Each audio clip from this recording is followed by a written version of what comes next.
Hello and welcome to my YouTube channel. I'm your storyteller, ready to take you on amazing journeys through different tales. How are you guys? Today's audiobook is The Oxford History of Ancient Egypt by Sir Alan Gardiner. Let's get started. When navigating through the world of the great civilization of ancient Egypt, I am amazed at how complex history, art, religion, and culture are. Through the rise of the Anseers along the Great Nile River, through the conquest of the British and until the final days of Egypt's last native-born pharaoh, I strive to spin the amazing history of a civilization that still holds relevance to our present time. When I should start my story with the early dynastic period, since the beginning of the first pharaohs mean the beginning of a centralized state.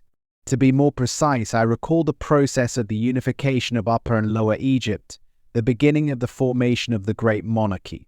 Pyramids, especially those of the Giza, are a boom and an outstanding architectural creation and religious beliefs of Egypt. I explore the meaning of the afterlife and explain how preoccupations with immortality influence their society, artwork and edifices. Continuing further along the Middle Kingdom, I see that there is a great interest of literature, art and commerce. During this period, there is revelation of a more democratic spirit that saw the pharaohs put much emphasis on what they had to offer to the people. I begin by looking at the complexity of governance, as well as the connection of the pharaoh to the divine, showing how a pharaoh was not only a ruler but more importantly a deity incarnate on earth. Dowd's literature of this era is saturated with the supremacy of the knowledge, morality, and is not ashamed of revealing a man's interests, suffering or intellect, and the intellect of the Egyptians. Moving to New Kingdom, I observe the height of Egypt's civilization, politics, and economics. This period identifies characters of great historical importance like Hatshepsut and Ramesses I, who represent power and royal aspiration of the Egyptian kingdom. I think of the warfare that made Egypt acquire more land and the interactions that led to blending of cultures. A grand temple such as Karnak and Luxor provide a setting for the typical religious life of the period, despite a few magnificent constructions. While engaging in my discussion, I pay considerable emphasis in observing the status of women in the society, and I managed to discover that even though men had powerful grips on the societies, women such as Nefertiti possessed powers.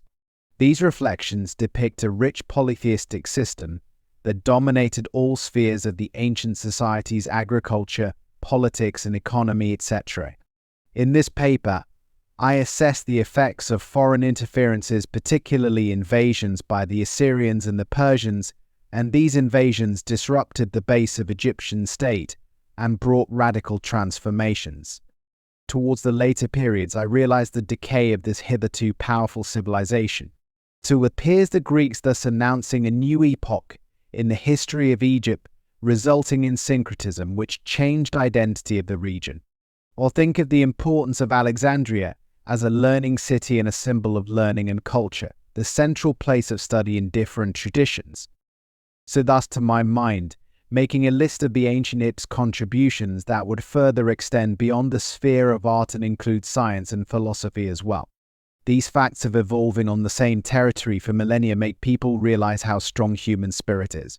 You are invited to enjoy the history of this civilization without its being the simple narrative, which can be defined by the history of kings and wars, but instead sharing a historical period and experience of a complex ancient culture that is still very much with the world today.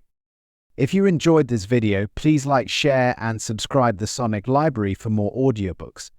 I hope this story left you with something to think about. Stay tuned for more new videos.